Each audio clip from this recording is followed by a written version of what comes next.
multiple times with a man-killing gun. You shot him down just in cold blood. And with malice aforethought, kill and murder Ralph Edward Ryan. I did. Did you kill him by shooting him with a firearm? I did. You are a piece of garbage. You don't deserve to live.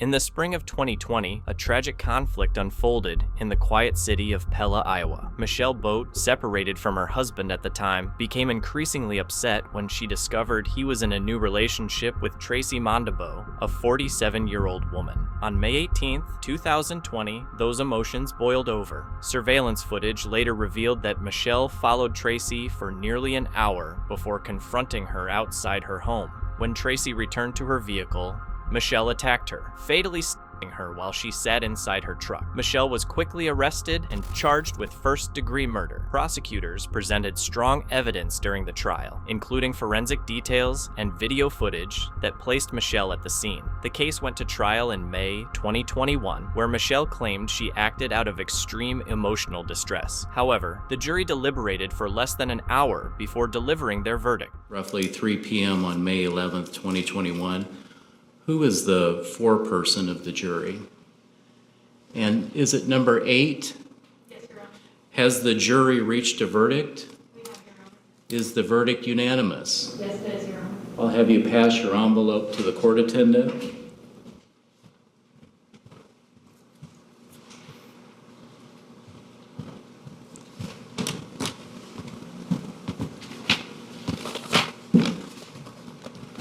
Ms. Boat, I'll have you stand and listen to the reading of the verdict.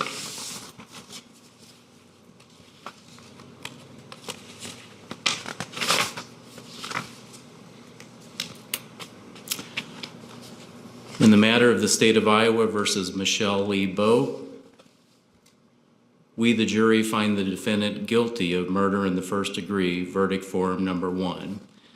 Is that your verdict, members of the jury? So say all of you? Does the state request a polling of the jury? No, sir. Does the defense? No, Your Honor. You can be seated.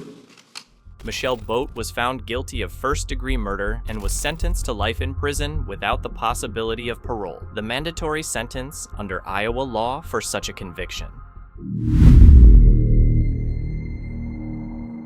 In May 2023, tragedy struck in Kalamazoo, Michigan, when 28-year-old Taylor Dragicevich was fatally stabbed outside her mother's apartment at Emerald Park Apartments. Her former boyfriend, Jeffrey Kucharski, was identified as the attacker. The two had ended their relationship just 2 months earlier in March, after several years together. Following the breakup, Taylor had filed for a personal protection order, citing a pattern of domestic abuse. However, just days before the attack, Kucharski violated that order. On the day of the incident, he lay in wait and attacked Taylor as she returned home. Kucharski was arrested the next day after a standoff in a garage attic. Authorities recovered items linking him to the crime. In December 2024, he pleaded guilty to second-degree murder as part of a plea deal. During the hearing, Taylor's family gave heartfelt victim impact statements. You are a piece of garbage. And because of what you did to my sister, I can't trust people anymore. I had to see a therapist so I don't have to walk around feeling like a failure because I couldn't protect her from you. You were nothing but a scumbag. You don't deserve to live. The PPO that she was granted did nothing to protect her, and he was free to lie in wait and fatally attack her when her defenses were down. I am as disgusted by the system that allowed this to happen as I am by the defendant's actions. Taylor deserved better. Her brother spoke of the lasting pain, while her mother expressed deep anger toward both the defendant and the system that failed to protect her daughter. At his sentencing in January 2025, Kucharski received 60 to 100 years in prison. Domestic violence advocates also pointed to the case as a tragic reminder of the importance of better safeguards for survivors. In the summer of 2017, Muji Dambuya, a student at East Kentwood High School in Michigan, bravely came forward with serious allegations. She accused Quinn James, a 42-year-old school maintenance worker, of sexually assaulting her. James was arrested and charged with multiple counts of third-degree criminal conduct. He was later released on bond and subsequently fired by the school district. Months later, in January 2018, Muje disappeared after leaving her home to catch the school bus. When she didn't arrive at school, her family reported her missing. 4 days later, her body was discovered in a wooded area near Kalamazoo, nearly 50 miles from her home. Authorities quickly turned their attention to Quinn James, already facing trial for the earlier assault. James was now accused of orchestrating Muje's death to silence her before she could testify. In April 2018, he was formally charged with first-degree premeditated murder, felony murder with kidnapping as the underlying offense, and conspiracy to commit murder. Yes. Then you are charged as follows: that on January 24 of 2018 at 3866 Roland Avenue Southeast, it alleges in count 1 that you did deliberately with the intent to kill and with premeditation kill and murder one Muje Dumbaya, contrary to Michigan law. In count 2, it alleges that you did, while in the perpetration or attempted perpetration of a kidnapping or unlawful imprisonment, murder one Muje Dumbaya, contrary to Michigan law. In count 3, it alleges that you did unlawfully conspire, combine, confederate, and agree together with Gerald Bennett and or any other unknown person to commit the following listed offense: homicide, murder in the first degree, premeditated. It further alleges that you were 3 times previously convicted of felonies or attempts to commit felonies. Counts 1, 2, and 3 are all punishable by life in prison without parole. Do you understand these charges and the maximum penalties? I understood the last one. I didn't understand the first 2. Do you want me to reread them? No, I'll figure it out later. Well, you're entitled to understand the charges. If you have a question about the charge I read, I'll reread it and explain it. Keep in mind, I'm not asking whether you agree with it. I'm simply asking whether you understand the charge and the maximum penalty. Yeah, I understand. The trial began in early 2019. Prosecutors laid out a chilling account of how James planned the crime to prevent Muje from taking the witness stand. The jury ultimately found him guilty of first-degree murder. In April 2019, Quinn James was sentenced to life in prison without parole, a punishment handed down in addition to a 20-year sentence he had already received for the sexual assault conviction.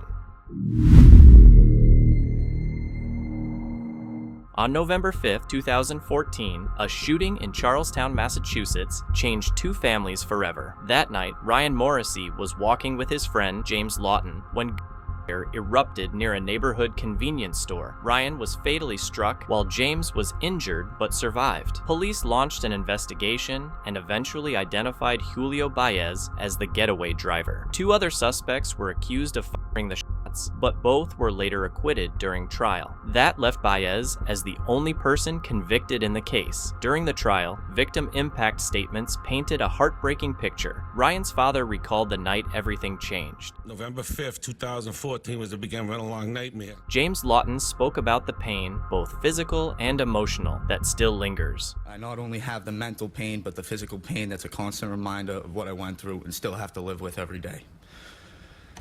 You deserve everything that is given to you today. Prosecutors expressed disappointment over missing testimony, particularly from a witness who refused to cooperate with the grand jury despite being seen in surveillance footage from the store where the shooting occurred. Despite this, Baez was ultimately found guilty. He was sentenced to life in prison without the possibility of parole for his role in Ryan Morrissey's death. He also received an additional sentence of up to 20 years for the shooting that injured James Lawton. The first sign of trouble came in 2020 when Brent Luyster III was arrested in Vancouver, Washington, for allegedly attempting to stab Hlabangwane. He was charged with attempted murder and felony harassment and taken into the juvenile detention facility. A year later, another violent incident brought his name back into the headlines. Authorities were called to a home in Amboy, Washington, where they found his stepfather fatally injured. Brent was arrested on the spot and charged with second-degree murder. At his first court appearance, Brent made a scene, launching into a profanity-filled outburst directed at both the media and the judge. Mr. Lawyer, you cannot like that in court, or you will be held. At this time, we will mute you because you cannot behave in the courtroom. Based on Mr. Luyster's history, the nature of the allegations here, I will set bail at this time at $1 million plus the conditions as requested. We will settle. The judge ordered him held on a $1 million bail while the investigation continued. When the case went to trial, Brent claimed he acted in self-defense. His attorneys painted the picture of a frightened young man facing a physical confrontation at home. After a short deliberation, the jury found him not guilty. However, that wasn't the end of his legal troubles. In 2023, Brent was arrested again, this time in connection to an incident at a sporting goods store in Vancouver. He was accused of trying to steal items and allegedly threatening a store employee with a weapon. New charges were filed, including assault, robbery, and illegal firearm possession. Brent Luyster III, the son of a convicted triple murderer, continues to face serious legal battles.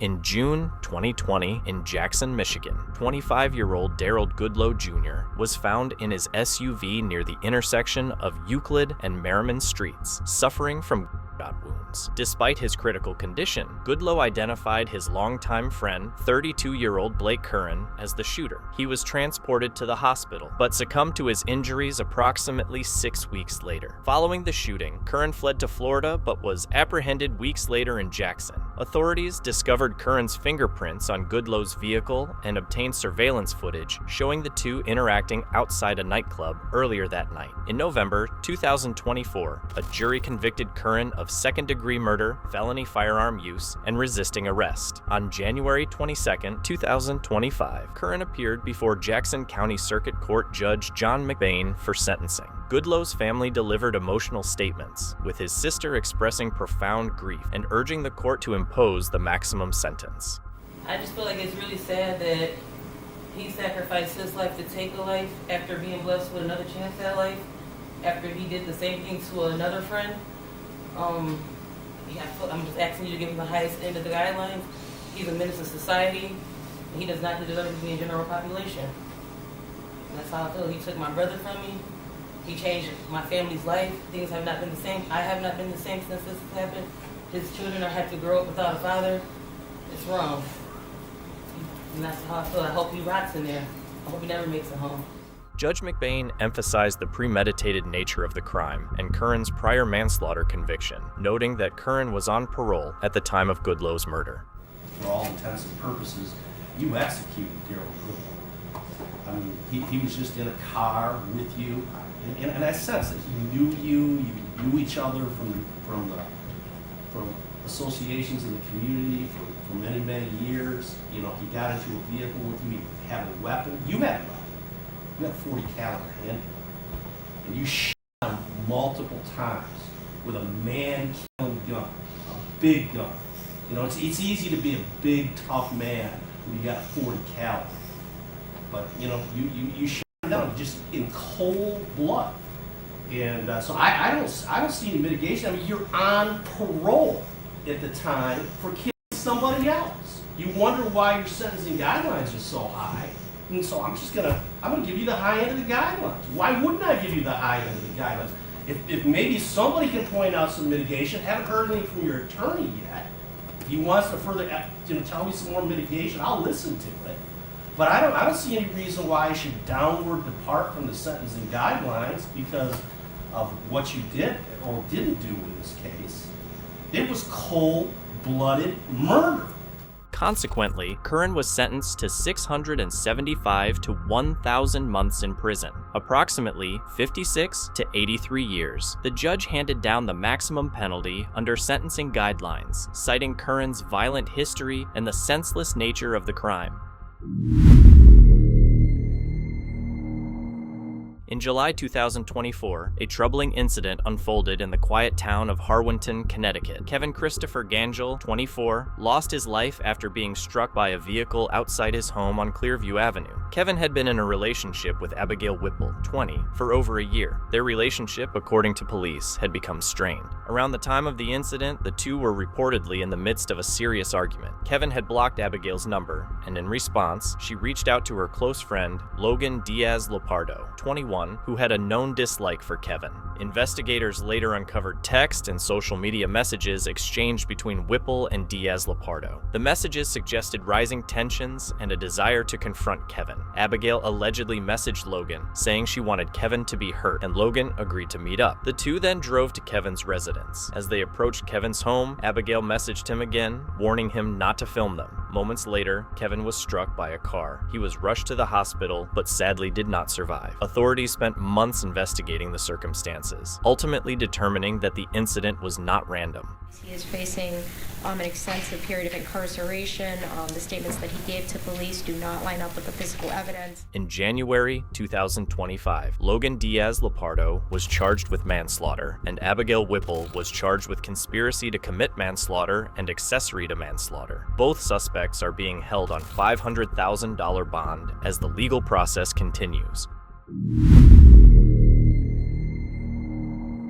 In November 2024, firefighters responded to a blaze at Broadmoor Self-Storage in Kentwood, Michigan. Inside one of the units, they discovered the body of 33-year-old Corinne Abosamra. Investigators later identified Morgan Wingeier, 32, as the person who had arranged for Abosamra to stay in the unit. According to police, both women were experiencing homelessness at the time. Wingeier had let Abosamra use the unit as temporary shelter. On the day of the fire, Wingeier and her mother, unaware that anyone was inside, locked the unit and left. Wingeier later claimed she intended to return, but was delayed. An autopsy revealed that Abosamra had a high level of methamphetamine in her system and showed signs of mild carbon monoxide exposure. The medical examiner ruled that the cause of was a drug overdose rather than the fire itself. Wingeier was later charged with involuntary manslaughter and unlawful imprisonment based on claims that she had knowingly locked Abosamra in the unit. She appeared in court in January 2025 and maintained her innocence. At this point, I don't want to elaborate, but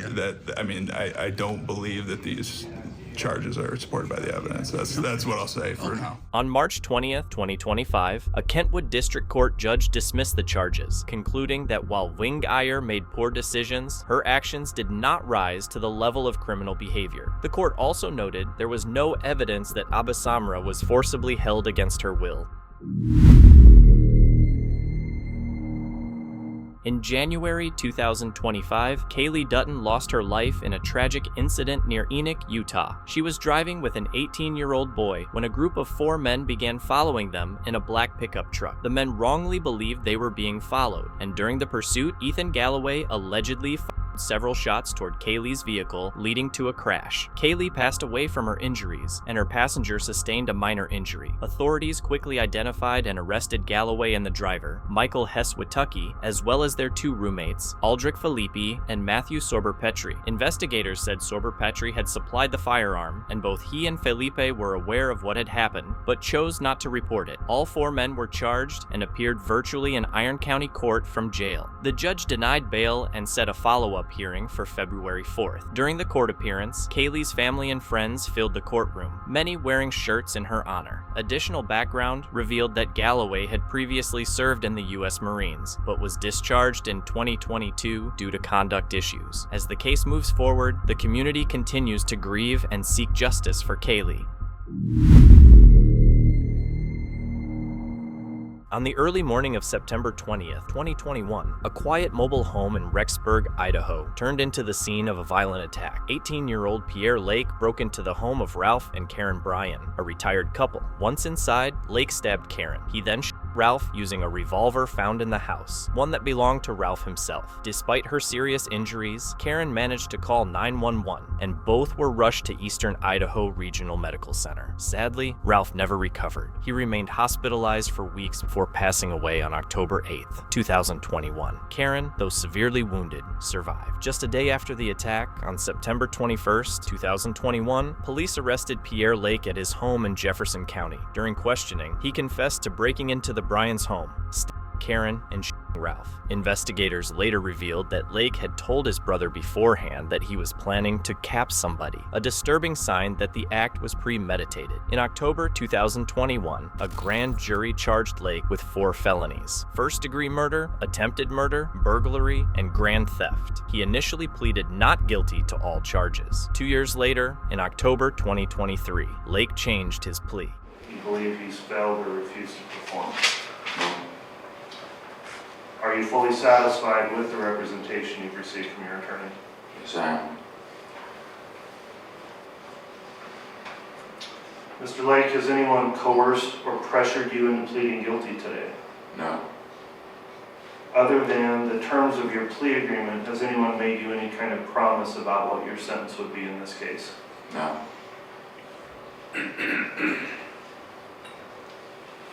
Has anyone intimidated or threatened you or offered you some kind of a reward for your guilty plea? No. Is it correct for me to conclude then you're pleading guilty freely and voluntarily? Yes. Okay, Mr. Lake, the next thing I'll go through is a pre-sentence investigation report, which will be ordered in this case.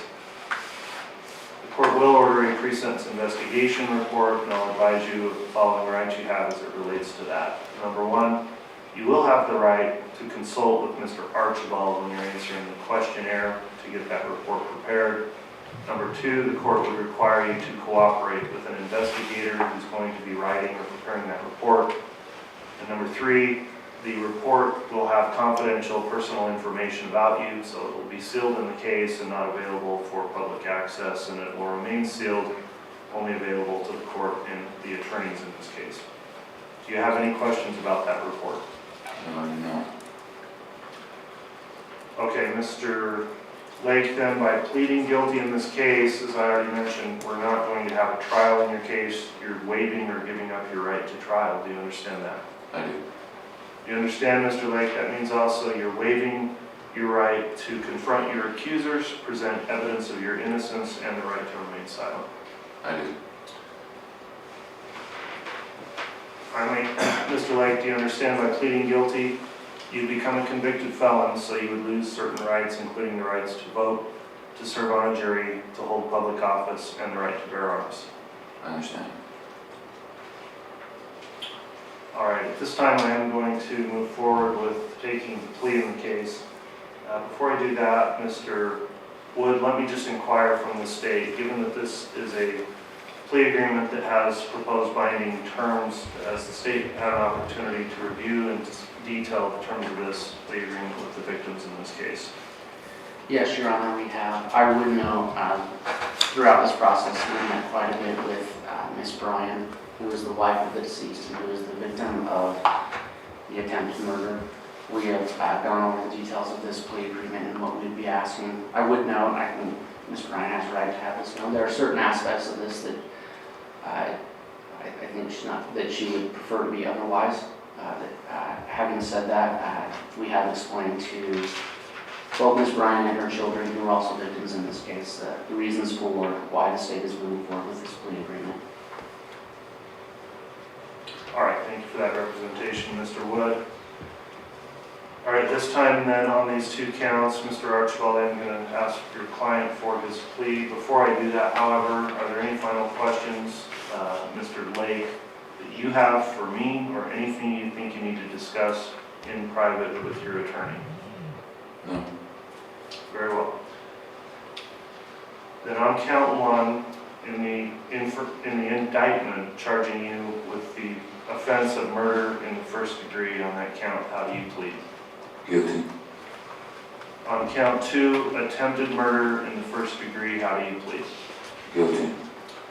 Okay, Mr. Lake, in order for me to determine whether or not there's a factual basis for your plea, I'll have some additional questions starting now with count 1, which is the count of murder in the first degree. The indictment alleges that on or about the 20th of September 2021 in Madison County that you did intentionally, unlawfully, deliberately, with premeditation and malice aforethought, kill and murder Ralph Edward Bryan by shooting him with a firearm.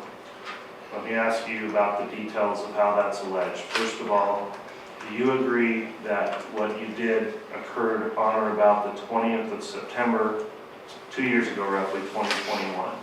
Yes, I agree with what I'm charged with. All right, Mr. Lake, were you in fact in Madison County when that occurred? I did. Do you agree with the language of the indictment that you did intentionally, unlawfully, deliberately, and with premeditation, and with malice aforethought, kill and murder Ralph Edward Bryan? I do. All right, and did you kill him by shooting him with a firearm? I did. All right, and just one question or two for Mr. Archibald there. The language of the indictment goes through some legal terms that I went through. Could you explain the meaning of those terms to your client? Yes, Your Honor. All right, thank you, Mr. Archibald. The court does find and is satisfied there's a factual basis for entry of the plea as it relates to count 1. Next, moving on to count 2, Mr. Lake.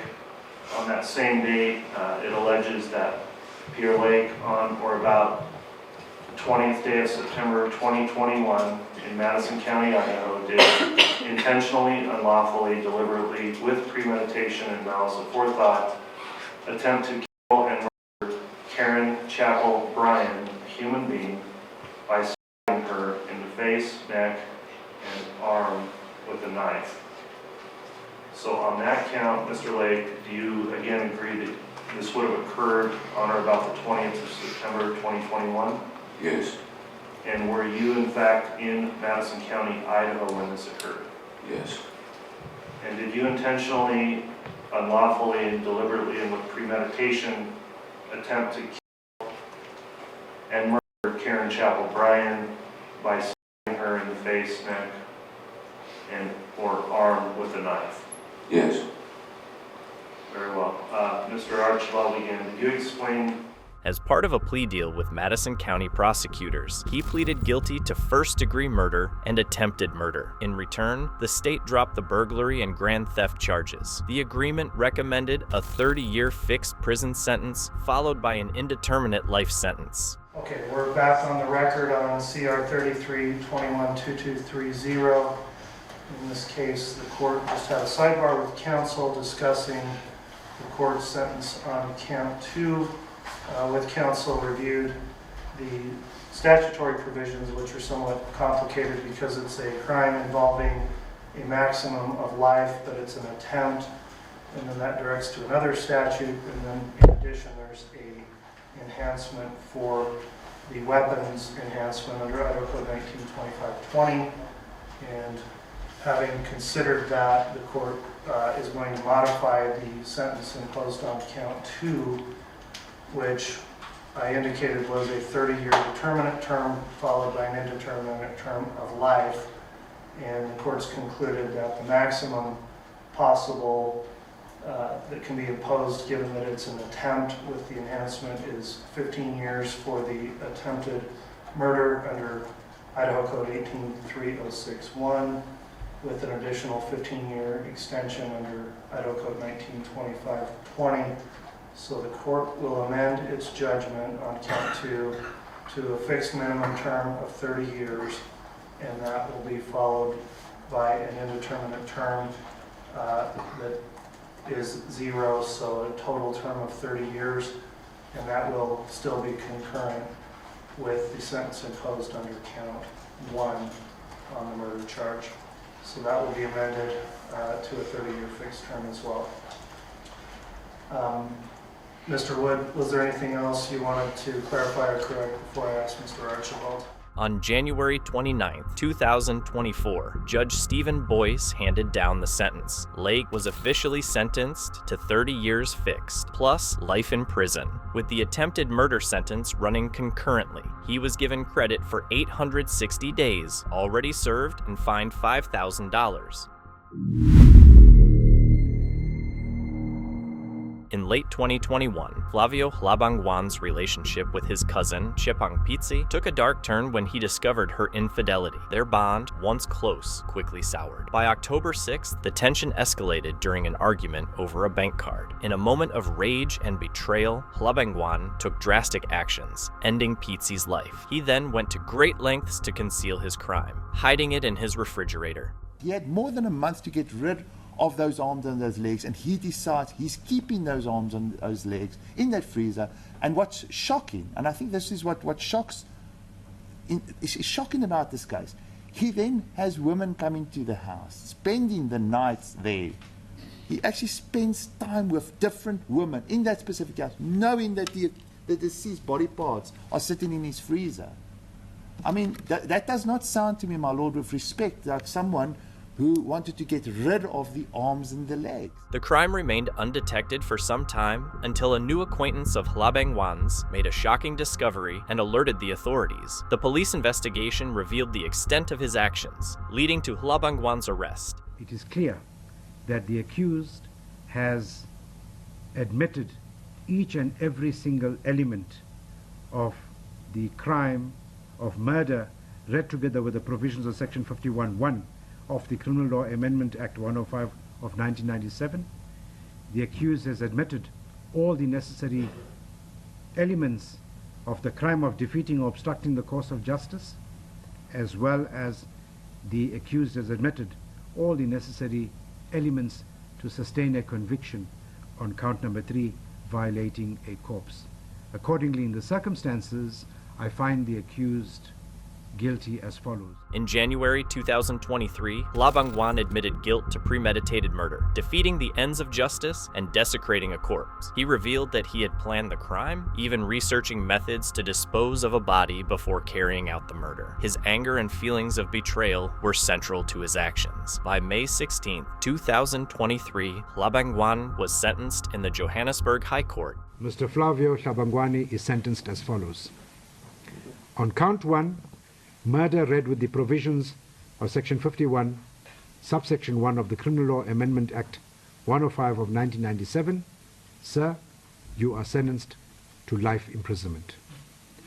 On count number 2, defeating or obstructing the course of justice, you are sentenced to 10 years imprisonment. On count number 3, the conviction of violating a corpse, you are sentenced to 15 years imprisonment. Considering that the prescribed minimum sentence for the murder on count 1 is life imprisonment, all determinate sentences of incarceration imposed by the court will, in terms of Section 39, subsection 2A, Roman numeral 1 of the Correctional Services Act 111 of 1998, run concurrently with the sentence of life imprisonment. The accused is effectively sentenced to life imprisonment. Further, the accused is ordered to participate in long-term psychotherapy with a focus on behavior, anger management, substance use, and insight-orientated interventions offered by the Department of Correctional Services, and that he further participates in other appropriate programs or courses offered by the Department of Correctional Services. He received a life sentence for the murder of Chepang Pitsi, along with additional sentences for obstructing justice and violating a corpse. Judge Kasim Ismail Musa highlighted the importance of addressing gender-based violence and ordered Hlabangwane to undergo therapy to manage his anger and behavioral issues. In February 2021, a deeply disturbing case unfolded in Middletown, Ohio, involving 29-year-old Brittany Gosney and her 2 sons and her daughter. Gosney, under pressure from her boyfriend James Hamilton to get rid of them, drove them late at night to the isolated Rush Run wildlife area in Preble County on February 26th. There, she attempted to abandon them. As she tried to drive off, James Hutchinson, her youngest son, ran after the car and grabbed the door handle. In a tragic turn, Gosney accelerated, the boy with the vehicle. She fled the scene, leaving him behind in the cold. Roughly half an hour later, she returned and found James lifeless. Rather than seeking help, she placed his body back into the car and drove home. I kind of pulled him a little bit, not much, and he got up and then fell back down. I guess I kind of probably made him hurt his knee on the ground or something, and he lost his balance. He tried to catch his balance. He didn't get to. Over the next day, Gosney and Hamilton conspired to cover up the incident. On February 27th, they drove to Lawrenceburg, Indiana, where they dumped him into the Ohio River. The next morning, they reported James missing, claiming he had run away. Their statements quickly raised suspicion due to inconsistencies, prompting police to question them further. On March 1st, Gosney confessed to the murder and to the disposal of her son's body. Hamilton admitted to helping conceal the crime and mislead investigators. Both were arrested. Gosney was charged with murder, tampering with evidence, abuse of a corpse, and 2 counts of endangering the welfare of her surviving son and daughter. Hamilton faced charges including kidnapping, tampering with evidence, abuse of a corpse, and child abuse. In the months that followed, Gosney initially pleaded not guilty. Okay, well, we will start then with State of Ohio versus Brittany Gosney. Defendant is present in the courtroom along with her attorney David Washington, Kelly Hiley, and Michael Moser on behalf of the state. Well, thank you. And Mr. Washington's here representing Ms. Gosney. I am, Judge. And how do you wish to proceed with respect to this arraignment, Mr. Washington? At this time, we're going to enter a plea of not guilty. We're going to waive reading, waive the 24-hour period, and any defect with regard to service. She has received a copy of the indictment of greater than 24 hours prior to this hearing. She's 29 years old, Judge. And we're going to enter a plea of not guilty to all charges at this time. Straight not guilty plea? Straight not guilty plea at this time, Judge. I did have an initial meeting with Ms. Gosney yesterday. I'm going to meet with her again probably tomorrow. There are some issues that that may develop, which may cause me to request leave and perhaps file another plea on her behalf. But at this time, just based upon my limited conversations with her, at this time we're going to enter a straight not guilty plea. Her attorney suggested that further evaluation might be necessary, but the court later ruled her competent to stand trial. What is your plea? Guilty. A guilty plea eliminates all doubts of accident or any other defense that might be available. In August, she entered a plea deal, pleading guilty to 1 count of murder and 2 counts of child endangerment in exchange for the dismissal of other charges. She gave up that right, in this prosecutor's opinion, to be called anything other than the defendant facing a life sentence for the murder she was charged with, not referred to as the parent or mother or mom. Prosecutor Mike Moser emphasized that Gosney's actions fell far short of what is expected of a parent and secured justice for James through the plea. On September 13, 2021, she was sentenced to life in prison with the possibility of parole after 21 years, 15 years to life for murder, and 2 additional 3-year sentences for the endangerment charges to be served consecutively. The court has a difficult time even conceiving that somebody would do something like this. The court will not be considering any minimum sentences in this case.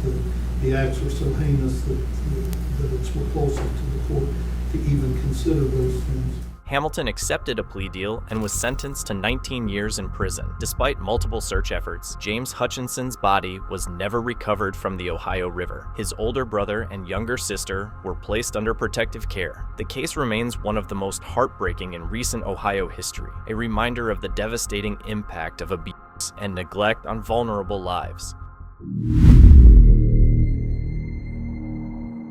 In August 2007, 21-year-old Stephanie Eldredge disappeared from her apartment in Idaho Falls, Idaho. She left behind her phone, purse, shoes, car keys, and most heartbreakingly, her daughter. Clear signs that she hadn't left voluntarily. Stephanie was living with her boyfriend, Michael Jimenez, his mother, Lynette Thyssen, and his half-brother, Kenneth Jones. While both Michael and Lynette fully cooperated with the police, Kenneth's statements were inconsistent, and his behavior raised early suspicions. In 2007, 2009, while incarcerated for an unrelated crime, Jones reportedly confessed to a fellow inmate that he had killed Stephanie. The inmate later informed authorities, but without physical evidence, there wasn't enough to file charges. Then, in April 2010, nearly 3 years after her disappearance, Stephanie's remains were found buried in the Ammon foothills outside of Idaho Falls. Unfortunately, the body was too decomposed to determine the exact cause of death, and with no conclusive evidence, the case went cold once again. In 2014, Detective Jessica Marley took over the case. She became deeply invested and, by 2018, was working on it full-time. Her persistence, along with support from the true crime television series Cold Justice, brought renewed momentum to the investigation. In March 2019, Kenneth Jones was finally arrested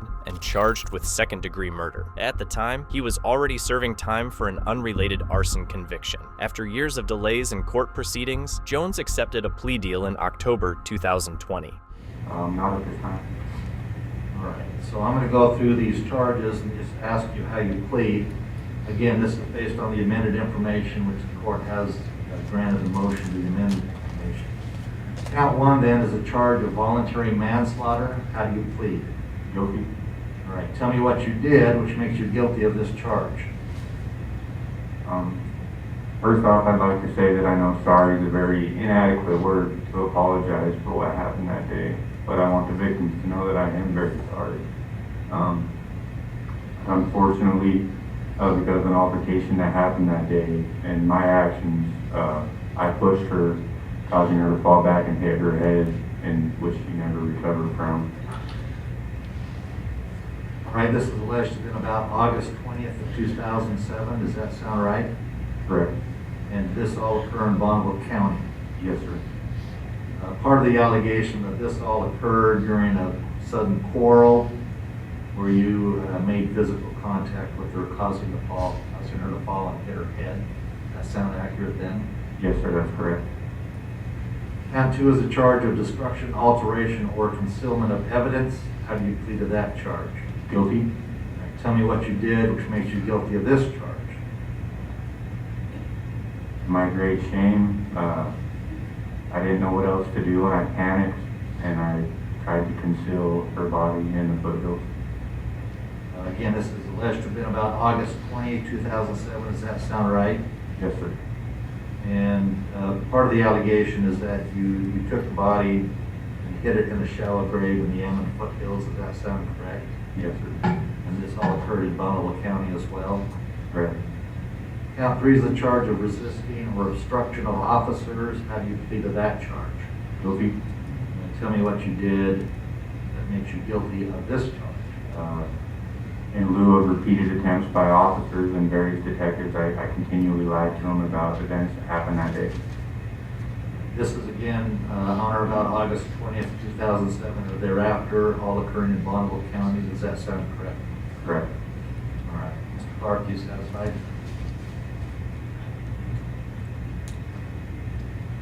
Your Honor, yes, except I think there needs to be an identification of the victim and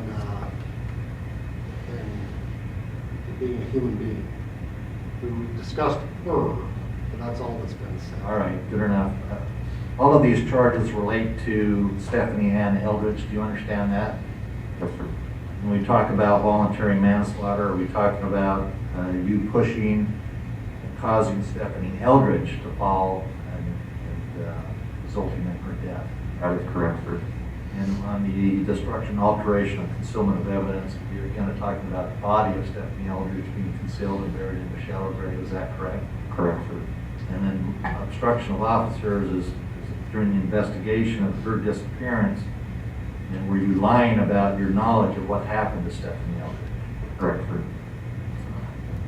In court, he admitted that he had pushed Stephanie during an argument on August 20th, 2007. She fell, struck her head, and died weak from the injury. Panicked, he buried her body and lied to investigators. Under the plea agreement, the charge was reduced to voluntary manslaughter. Jones also pleaded guilty to concealment of evidence and obstruction of justice. In January 2021, Kenneth Jones was sentenced to a term of 10 to 21 years in prison. During the sentencing, Stephanie's family spoke about their long-standing grief. Jones offered a short but emotional apology, acknowledging that no words could undo the pain he caused. After nearly 17 years, the case that once seemed hopeless finally found resolution through persistence, renewed investigation, and a long overdue confession.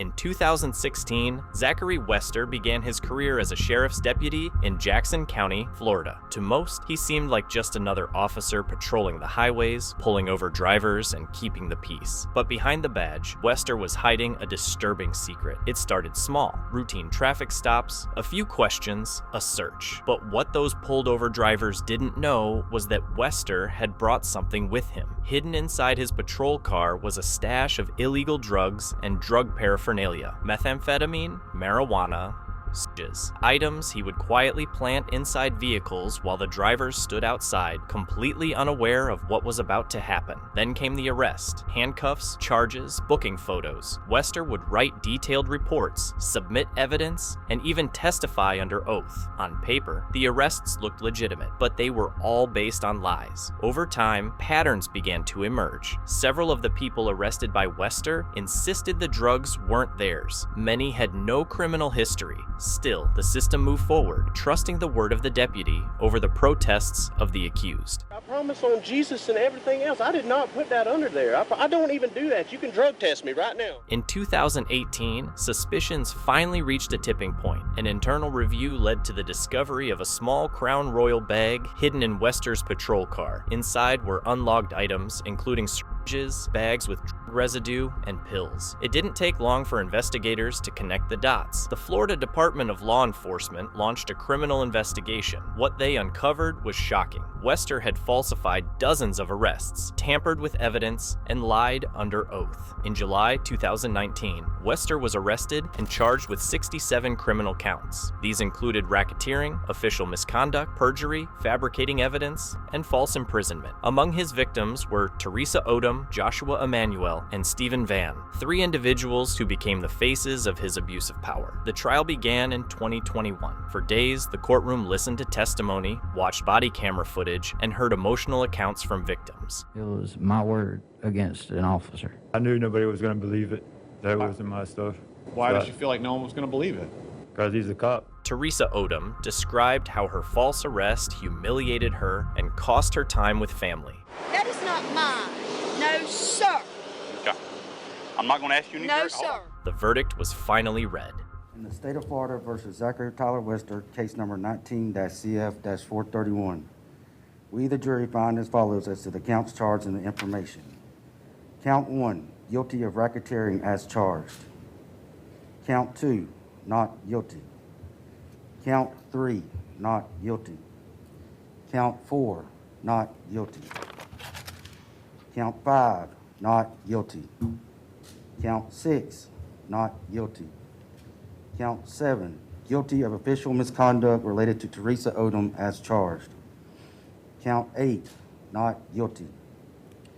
Count 9, guilty of official misconduct related to Joshua Emanuel as charged. Count 10, guilty of official misconduct related to Stephen Van as charged.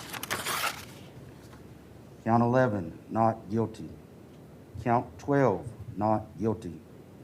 Count 13, not guilty. Count 14, not guilty. Count 15, not guilty. Count 16, not guilty. Count 17, not guilty. Count 18, not guilty. Count 19, guilty of perjury related to Teresa Odom as charged. Count 20, not guilty. Count 21, guilty of perjury related to Joshua Emanuel as charged. Count 22, guilty of perjury related to Stephen Van as charged. Count 23, not guilty. Count 24, not guilty. Count 25, not guilty. Count 26, not guilty. Count 27, not guilty. Count 28, not guilty. Count 29, not guilty. Count 30, not guilty. Count 31, guilty of fabricating evidence related to Teresa Odom as charged. Count 32, not guilty. Count 33, guilty of fabricating evidence related to Joshua Emanuel as charged. Count 34, guilty of fabricating evidence related to Stephen Vann as charged. Count 35, not guilty. Count 36, not guilty. Count 37, not guilty. Count 38, not guilty. Count 39, not guilty. Count 40, not guilty. Count 41, guilty of possession of controlled substance related to February 15, 2018, as charged. Count 42, not guilty. Count 43, not guilty. Count 44, guilty of possession of a controlled substance related to April 17, 2018, as charged. Count 45, not guilty. Count 46, not guilty. Count 47, not guilty. Count 48, guilty of possession of a controlled substance related to August 1st, 2018, as charged. Count 49, guilty of possession of controlled substance related to August 1st, 2018, as charged. Count 50, not guilty. Count 51, not guilty. Count 52, not guilty. Count 53, not guilty. Count 54, guilty of possession of drug paraphernalia related to February 15, 2018, as charged. Count 55, not guilty. Count 56, not guilty. Count 57, guilty of possession of drug paraphernalia related to April 17, 2018, as charged. Count 58, not guilty. Count 59, not guilty.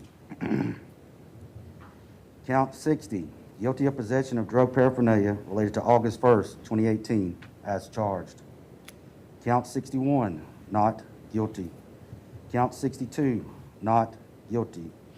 Count 63, not guilty. Count 64, guilty of false imprisonment related to Teresa Odom as charged. Count 65, guilty of false imprisonment related to Stephen Vann as charged. Count 66, not guilty. Count 67, not guilty. The jury found him guilty on 19 counts, including misconduct, perjury, planting evidence, and illegal possession. He was sentenced to over 12 years in prison, but the story didn't end there. In 2024, an appeals court overturned Wester's racketeering conviction. The court ruled that while his actions were criminal, they were done alone and did not meet the legal requirement for racketeering. However, the majority of his convictions remained untouched, and his prison sentence stood. Zachary Wester's case remains one of the most alarming examples of law enforcement corruption in recent Florida history. It not only destroyed the lives of innocent people, but also eroded public trust in the justice system. On a quiet Sunday morning in October 2023, 34-year-old Kirsten Kloitz joined a local running event at George Lee Park in Parkmore, Santon. She was a well-known English teacher and was pregnant. What began as a peaceful community gathering turned tragic when Kirsten didn't return. Later that day, her body was discovered in a ditch near the path. She was found naked, and several of her belongings, including her phone and clothing, were missing. A post-mortem revealed that she had sustained injuries consistent with physical assault and asphyxiation. Police launched an investigation that quickly led them to 21-year-old student Bafana Mahungela. CCTV footage showed him following Kirsten during the run. He was first seen in a black t-shirt, but later reappeared wearing what appeared to be her blue shirt. In one clip, he seemed to be disposing of clothing in a storm drain. On November 26, 2023, Mahungela was arrested at his student residence in Benmore. During his court appearances, he admitted to taking Kirsten's clothes, but insisted he had found her already already dead. According to him,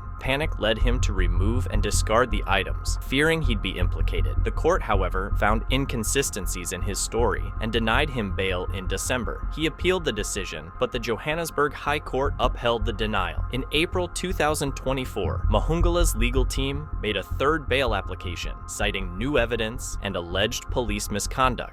The outstanding evidence is that of which is in the lab, which is cybercrime. He surely will never ever interfere with these witnesses, nor the cybercrime, cell phone data, DNA. And if the Honorable Court is of the opinion that he is a danger to society, stringent conditions can be put. His lawyer claimed that officers had forced him to wear the victim's clothes for case photographs just days before a scheduled court appearance, a move they described as psychological torture and evidence tampering. Your Worship will remember that there are averments that the police on the 9th of June, 2 days prior to the accused appearing, went to prison, took pictures of him wearing the same clothing, and that was not gainsaid. And now, that on its own constitutes a new fact. And it does not only constitute a new fact, but it's contamination also. Because in so doing, that amounts to torture. In so doing, it means keeping the accused in prison is a benefit for the SAPS to can do as they wish at any given time. His lawyer also argued he had been held without trial since November and insisted he posed no threat to witnesses or the investigation. The defense also pointed out that the CCTV footage showed no visible blood and no murder weapon had been recovered linking Mahungela directly to the crime. 9/14/29. There, he can be seen quite clearly shoving stuff in the drain at 9/14/23. 9/14, it's normal 7:01. Walking. So in other words, after 2 hours, there, he is shown to be wearing the deceased t-shirt, holding as he's testified, his own t-shirt, the one he was wearing, with some items which belongs to the deceased. But of crucial importance is we do not see any drop of blood there. The blunt object referred to, we have not been shown anything. We do not know what it is, and indeed, if there was a blunt object or a murder weapon, there would have been prints on it, which prints would be, without any doubt, pointing to the person who committed the crime. Throughout the hearings, the courtroom was largely empty, with one constant presence, Mahungela's father. Despite living in Middelburg, Mpumalanga, he made the long journey to attend every session, standing by his son through each development in the case. Irrespective of what, I need my son because I'm the only one who can trust him. I'm expecting nobody to trust him, but I cannot disown him. He's my son after all. Irrespective of what, whether he did it or he didn't do it, he is my son. I cannot disown him. The case was eventually transferred to the Johannesburg High Court, where formal trial proceedings are set to take place. Bafana Mahungela now faces multiple serious charges: kidnapping, robbery with aggravating circumstances, murder, attempted rape, and defeating the ends of justice. Big thanks to our viewers for joining the courtroom journey with us. Your interest in the stories of justice is what keeps our channel alive.